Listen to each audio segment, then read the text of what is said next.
Gisugat ang buwan sa Setyembre ug duha ka landslide dinhi sa dakbayan sa Sugbo. Miresulta kini sa kamatayon sa usa ka 26 anyos nga inahan ug 17 anyos nga dalaga. Ang trahedya nahitabo kagahapon Setyembre 1 sa Purok 5 Barangay San Jose ug sa sitio Don Bosco proper sa Barangay Punta Princesa. Nahitabo ang pagdahili sa yuta sa Barangay San Jose alas 11:20 sa buntag. Gawa sa nakalas na sayran nga 4 ka tawo ang naangol sa landslide sa San Jose. Usa kanila mao si Ariasel Otero, 6 ka buwan nga masuso, anak sa namatay nga Claire Dosdos.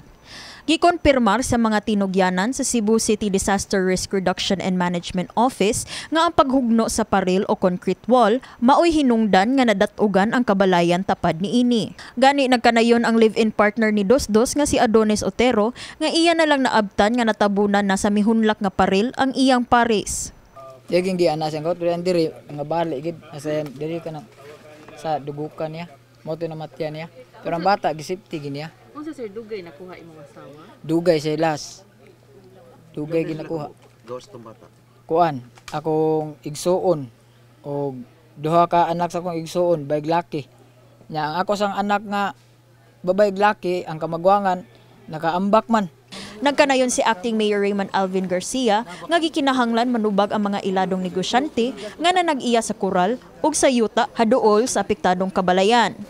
Manubag yun ang tag-iya ni nga yuta.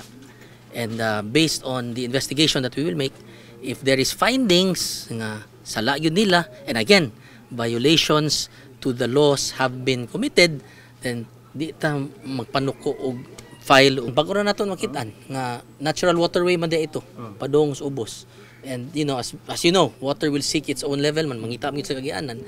Gani mibutyag sab ang kapitan sa Barangay San Jose nga si Edgardo Borses nga mipadangat na sila og cease and desist order batok sa mga tag-iya sa yuta. Matoy among initial first nga action ba sa barangay kay among na notice nga bisan pa sa nahitabo sige gihapon sila nga tog trabaho.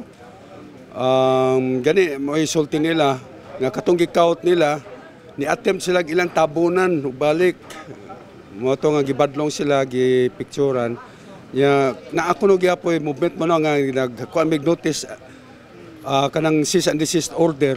Sa laing bahin nakasinati sabog peligroso nga landslide ang mga residente sa sitio Don Bosco proper, Barangay Punta Princesa sa dakbayan sa Sugbo alas 3 sa kadlawon kagahapon Setyembre 1. Nakalas ang kinabuhi sa usa ka 17 anyos nga dalagita nga si Jemima Ibunya human natabunan og yuta. Kapin sa 40 ka mga individual ang naapektuhan sa maong barangay. Nakita nga hinungdan sa maong landslide ang paghugno sa riprap tungod sa walay huno nga uwan dala sa low pressure area ni atong Sabado sa gabii. Suko kay ko ganina, of course, no? Kay akong gipasusi if number 1 naabag yung fencing permit, no? Number 2 naabag yung building permit.